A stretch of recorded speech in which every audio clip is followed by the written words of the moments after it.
परमेश्वर का धन्यवाद करते हैं आज के सुंदर समय के लिए, जिसने हमें फिर एक बार मौका दिया कि हम परमेश्वर के दास के मुंह से उसके पवित्र वचनों को सुने। तो चलते हैं देरी ना करते हुए वचन में सीखने के लिए, अपने आप को भरने के लिए आत्मा में। Let's go. इसमें लिखा है, जो पर स्त्री गमन करता है वो निरंतर बुद्धि है और अपने प्राणों को नष्ट करता है, और वही ऐसा करता है जो ऐसा करना चाहता है। उसको घायल और अपमानित होना पड़ेगा, उसकी नाम धराई कभी ना मिटेगी। परमेश्वर ने कहा, अगर तू पवित्रताई को खराब करेगा, आज अगर आप किसी क्रिश्चियन को बोलेंगे परमेश्वर तुझे सुलेमान के जैसी बुद्धि दे, तो उसके मन में एक नेगेटिव विचार जरूर आता है कि उसने व्यभिचार किया था। क्या मेरे मन में व्यभिचार करने का विचार तो नहीं आएगा? एक व्यभिचार ने उसकी लाइफ को खराब कर दिया, उसकी टेस्टिमनी को खराब कर दिया। दाऊद की लाइफ में कभी शैतान काम नहीं कर पाया, परमेश्वर उसको हर जगह जीत देता गया। उसकी लाइफ में तभी बेइज्जती हुई जब उसने बेतशेबा के साथ पाप किया और उसके पति को मरवा दिया। उसके बेटे तभी मरे। परमेश्वर ने कहा, तूने जो ये पाप किया, तलवार तेरे घर पे चलेगी और तेरे घर में भी बेइज्जती आएगी, क्योंकि वचन कहता है जो ये पाप करेगा वो उसको घायल होना पड़ेगा, अपमानित होना पड़ेगा, और उसकी नाम धराई और उसकी बेइज्जती कभी भी खत्म नहीं होगी। यह परिवार खराब कर देता है, सेहत खराब कर देता है, फाइनेंस खराब कर देता है, बुद्धि खराब कर देता है, विजन खराब कर देता है, शरीर खराब कर देता है। हर एक पाप बाइबल कहती है तुम्हारी देह से बाहर है, लेकिन व्यभिचार करने वाला अपने शरीर के खिलाफ भी पाप करता है। हालेलुया। सैमसन की लाइफ में परमेश्वर ने बरकत दी। वो दुश्मनों के खिलाफ हमेशा जीतता रहा। शैतान उससे हमेशा शर्मिंदा रहा। शैतान को मालूम था कि इसकी लाइफ में मैं काम नहीं कर सकता जब तक इसको पाप में न गिराऊं। उसकी लाइफ में कमी थी, औरत की कमी थी। औरत को एक व्यभिचार उसकी लाइफ में एक कमजोरी था उसकी, और उसी को शैतान ने यूज किया।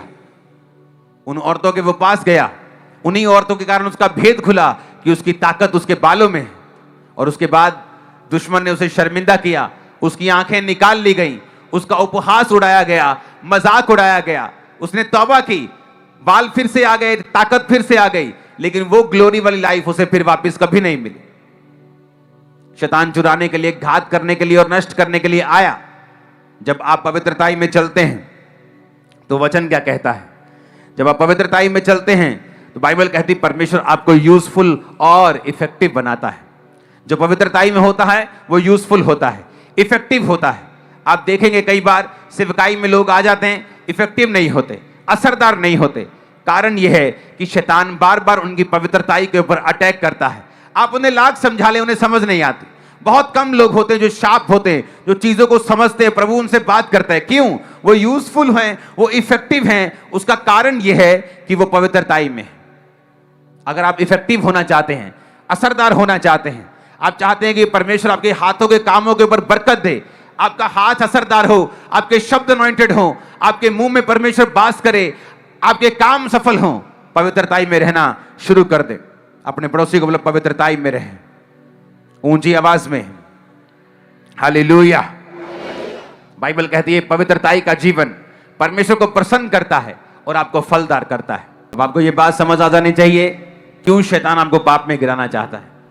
वो क्यों आपको पाप की ओर लेके जाना चाहता है?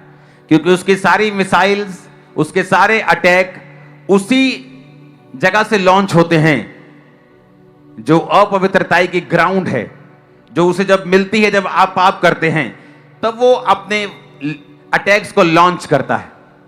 इसलिए अब अपने बिजनेस में एक रुकावट को फील करते हैं, आप महसूस करते हैं कि मैं यहां बिलोंग नहीं करता, मैं कहीं और बिलोंग करता हूं, मेरी सक्सेस कहीं अधिक लेवल की होनी चाहिए। अपनी ग्राउंड को पवित्र कर लें, अपनी लाइफ को पवित्र कर लें, शैतान को अटैक करने का मौका ना दें। मैं आपको बता रहा हूं, आने वाले समय में आप फुल इफेक्टिव होंगे, यूजफुल होंगे। खुदाबंद आपको इस्तेमाल कर रहा होगा। आमीन। मेरे को ऊंचे वाला चाहिए चर्च। Thank you Jesus. परमेश्वर का धन्यवाद करते हैं कि जिसने हमें मौका दिया था कि हमने सुंदर वचन को सुना उसके प्रेरितों के मुंह से। तो व्यूअर्स, मुझे उम्मीद है कि ये वाली कलेक्शन भी आपको बेस्ट लगी होगी। तो इसी तरह अपने आप को तैयार करते रहिए और वचन में बने रहिए। तो मिलते हैं नेक्स्ट वीडियो में, तब तक के लिए मैं अपने आप को और आपको परमेश्वर की ग्रेस में छोड़ता हूँ। मिलते हैं नेक्स्ट वीडियो में। जय मसीह।